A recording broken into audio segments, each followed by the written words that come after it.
what is our vision of freedom?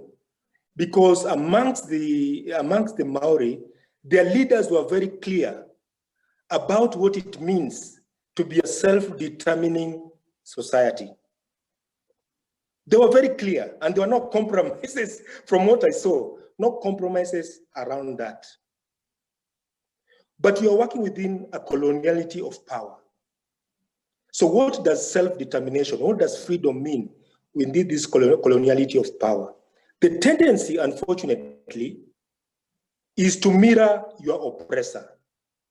So the image you have of freedom is the image of our oppressor. I saw a little bit of that when I was living in the village.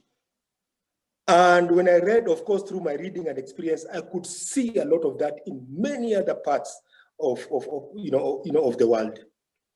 Nuruddin Farah, the Somali novelist, also speaks about it, that we oppressed are nothing but small little dictators. So when we are fighting for freedom, the image we have is that of our oppressor. And I think also Paulo Freire in Pedagogy of the Oppressed talks about the oppressed forming what he calls an adhesion with their oppressor. So if you bring it back home, our image of freedom is basically to be, for those of us who survived Moi, is to be like Moi. And they say this is the impact of the trauma, because the impact of the trauma gives you this facade that for you to be a person, for you to be a man, for you to be a full human, you need to be like your oppressor. Some psychologists will even argue, I was reading some of the works of the African-American psychologist, Frances says Wessling, and she also talks about that whole issue of trauma, and when the oppressed are trying to cope with that, they are then driven not by an alternative ideology or an alternative vision, but by the image of their very own oppressor. So to some degree, Mwalimu, we are all stuck in there individually and collectively. Mm-hmm. I mean, look at it this way. Most of the people in cabinet today in this country, Kenya, are people who are very well educated. I've interacted with some of them in my younger life, and I'm sure they know that Kenya deserves better. But I do not know what happened. I've never joined politics myself. I do not know what happened. When people get in there and then they get locked in that history of trauma, and it means now to be free, to be human within a coloniality of power. You can even take the example of South Africa.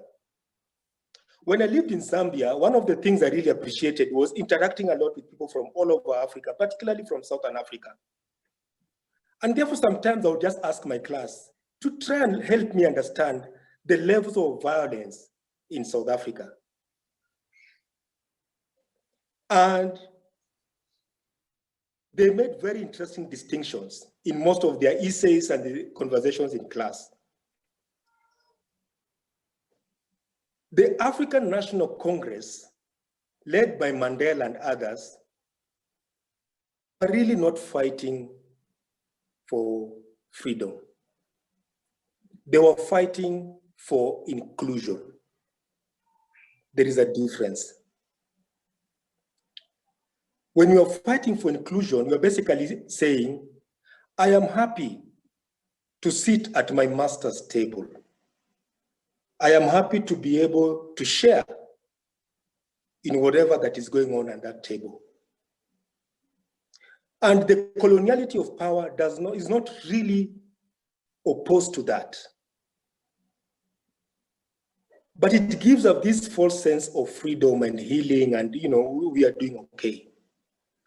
But they say there were other movements in South Africa, for example, the Black Consciousness movement, led by Bani Pitiana, Steve Biko, Mampela Rampele, and others.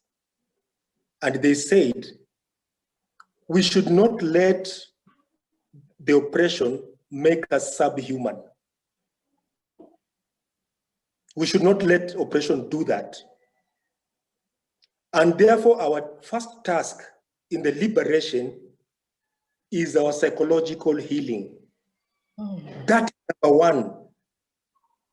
Before you even talk about the material things, which coloniality of power dangles for you and gives you this sense of, things are okay, your healing has happened.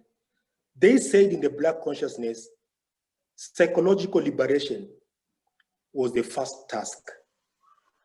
And when we can mobilize, we must have an alternative vision, which is not about inclusion in our very system of oppression.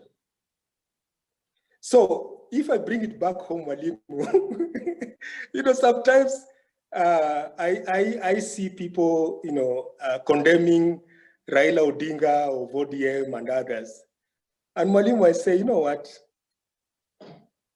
Raila has been consistent. He's been fighting for inclusion. Go back and look at the pattern. It is us who are ascribing Raila all these other labels. No. He's actually been very consistent. So when you look at even the founding fathers, and here I'm not including our founding mothers, when you look at the founding fathers, they fought for inclusion. Mm-hmm. We got inclusion in 1963. So basically we've been talking about inclusion even in our politics. Mm. Therefore, the ANC, led by Mandela, was fighting for inclusion. And in 1994, they were included. If you read what they call the sunset clauses, they actually show you all the compromises the ANC made, even to do with the land and everything else. In the same way, you can use the same lenses to read the BPI, and you will see the politics of inclusion. So we are not being moved by an alternative vision. No, we are stuck in there. And the trauma gets us stuck there.